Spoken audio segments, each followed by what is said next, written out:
Hello there, fellow summoners. Mad Dog HT here, and we are going back in for another fight that's on the Grandmaster's Gauntlet, and this one is Killmonger.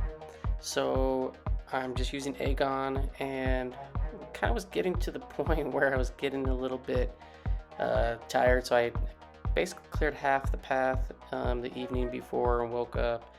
And you know, this first fight I didn't play super clean. This has polka dot power, enhanced soldier, sharpened claws, and cutting wires. So cutting wires only applies if you're using a robot. Sharpened claws, you block anything, you're going to get 5 bleeds on you. They're not terribly potent, but they will do some decent damage.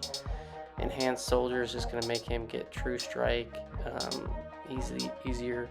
And then polka dot power, unless you're doing some type of dot damage on him, you're just not going to gain any power. So, you know, first we have the Reverb getting kicked back up. I'm trying to push him to special 2s and then have him throw that and then counter when the Reverb will be refreshed.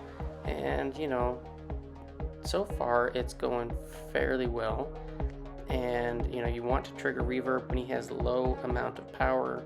That's gonna mitigate the damage back. And here I get in the corner, and I should have just hit him after that first heavy. I was trying to do a double dex.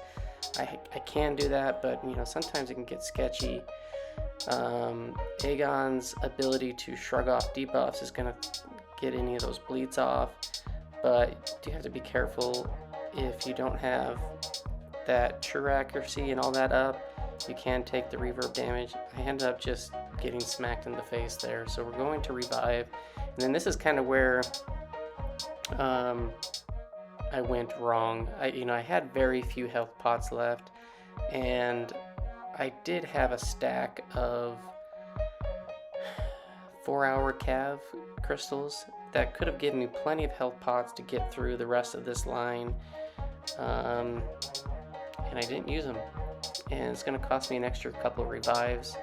So I would definitely heal up. You know, I pretty much almost got half on the first run, and had I healed up, I just felt like I played bad and I could counter that. And you know, while I did, I should have just healed up.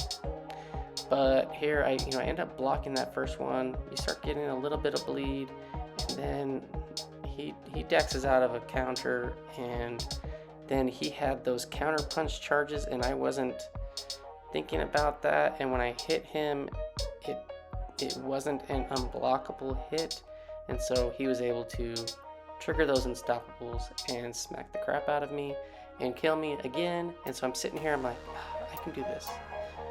I should have healed up, because it's pretty easy to make a mistake. And there you go, I've already pretty much lost everything. I need to hit him at least once, and then I can get the unblockable, because at 999 you don't have that unblockable yet. And I was trying to do an Enter-cept when I was starting the fight, and it didn't go through. So yeah, I should have just healed up. That's just me being lazy. And then there I missed the second dex on his knife that he throws, and so now we've just blown through a couple revives, and a little bit frustrating. So I'm like, oh, he's only got a little bit of health left. I should be able to do this. So we start with an Enter-cept, and then he intercepts me coming back in, and then I miss a dex and I die again. So this is definitely not the cleanest fight, but any tip for this one, definitely heal up. Don't go cheap and try to just squeeze through if you can. I mean, I think the units to heal up to full would have outweighed the cost of the extra revives that I ended up using, but that's all we got. Aegon is a beast. You did great on the path. Thanks for watching, and I'll see you in the next one.